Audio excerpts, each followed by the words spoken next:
31 વર્ષીય ગૌ પર્યાવરણ અને અધ્યાત્મ ચેતના પદયાત્રા પગપાળા ખુલ્લા પગે ચાલી ગામે ગામ ગૌ કથા કરતા ગરબાડા નગરમાં આવી પહોંચી હતી અને ગરબાડા નગરમાં ગૌ કથા કરી ગૌ માતાનું મહત્વ શું છે તે વિશે પ્રવચન આપી ગૌ સેવા કરવા તેમજ ગૌ હત્યા રોકવા લોકોને આહવાન કર્યું હતું।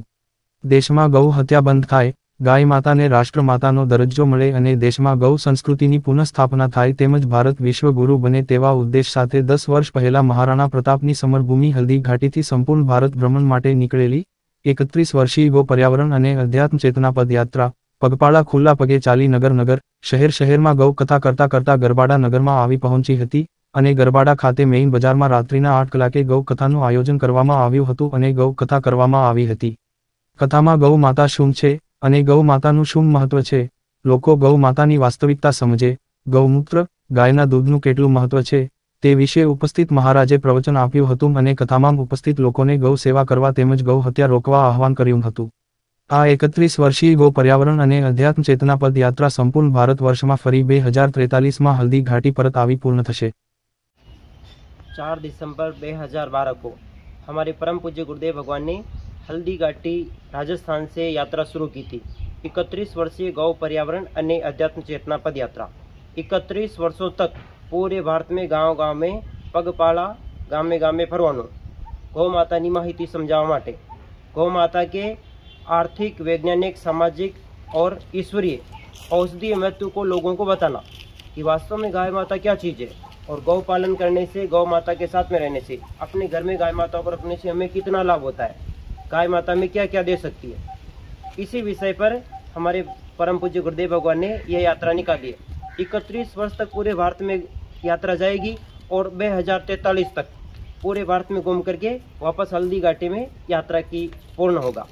और यात्रा नो डोनेशन पर्पस पे निकाली है, कहीं से भी 1 रुपया दान चंदा पैसा लेते नहीं है, कोई सामने से देवे तो भी नहीं लेते, क्योंकि हमारे गुरुजी का मानना है अगर दान चंदा लेंगे तो कुछ भाई लोगों के मगज में ये बात आएगी कि बाबूजी गाय के नाम पर रुपए इकट्ठे करें, लूट रहे।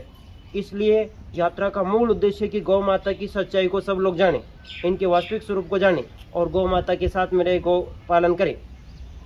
तो वापस दरेक घर में, हिंदुस्तान के प्रत्येक घर में गौ माता को स्थापित करना और प्राचीन भारतीय गौ आधारित संस्कृति को वापस देश में लाना। और गौ माता के साथ में रहने से हमें इतना कुछ मिल सकता है जिसकी हम कल्पना भी नहीं कर सकते। जितना गौ माता मानस को दे सकती है उतना तो और कोई धरती के ऊपर नहीं दे सकता है। वापस देश, वापस विश्व गुरु बने, सोने की चिड़िया नहीं सोने का शहर बने और सनातन धर्म की ध्वजा पूरे विश्व में लहराए और वापस सभी भाई बहनों के जिनमें आनंद, सुख, समृद्धि, मौज आवे, प्रसन्नता आवे, लक्ष्मी माता की कृपा रहे, काम धंधा अच्छा चले, खेतबाड़ी अच्छा चले, रोग बीमारी नहीं होवे और प्रसन्नता से सभी जीवन जिए। इसी उद्देश्य के लिए यात्रा हमारे परम पूज्य गुरुदेव भगवान ने निकाली है। अपने 4 वेद, 6 शास्त्र, 18 पुराण सभी धर्म ग्रंथों में लिखा है कि गावो विश्वस्य मात्र है, गौ माता पूरे संसार की माँ है, आखी धरती की माँ है। तो इस हिंदुस्तान की धरती पर से गौ हत्या के कलंक को समाप्त करना, देश में गौ हत्या पूरी तरह से बंद होनी चाहिए और गौ माता को राष्ट्रमाता का सम्मान मिले, राष्ट्रमाता का दर्जा मिले और सभी लोग गौ माता का प्रेम से, सम्मान के साथ में जीवन में सेवा करें। तो वापस वो दिन दूर नहीं जब वापस एक दिन विश्व गुरु भारत बनेगा और हिंदू राष्ट्र के नाम से पूरे विश्व में भारत की पहचान होगी और सभी के जीवन में सुख समृद्धि आएगी। ये इस यात्रा का मूल उद्देश्य है। जब तक गौ आधारित जीवन जीते थे, गौ आधारित कृषि करते थे, तब तक भारत में प्रसन्नता थी, आनंद था, मौज थी और पूरे विश्व में शांति थी। लेकिन जब से गौ माता को भूल चुके, गौ माता के साथ में रहना छोड़ दिया, तब से दरेक मानस के जीवन में दुख बढ़े। तो सभी के दुख दर्द दूर होवे और गौ माता की पुनः स्थापना होवे, इसी उद्देश्य के लिए हमारे परम पूज्य गुरुदेव भगवान ने यात्रा निकाली। आपका नाम? मेरा नाम सुरेश गोपाल है।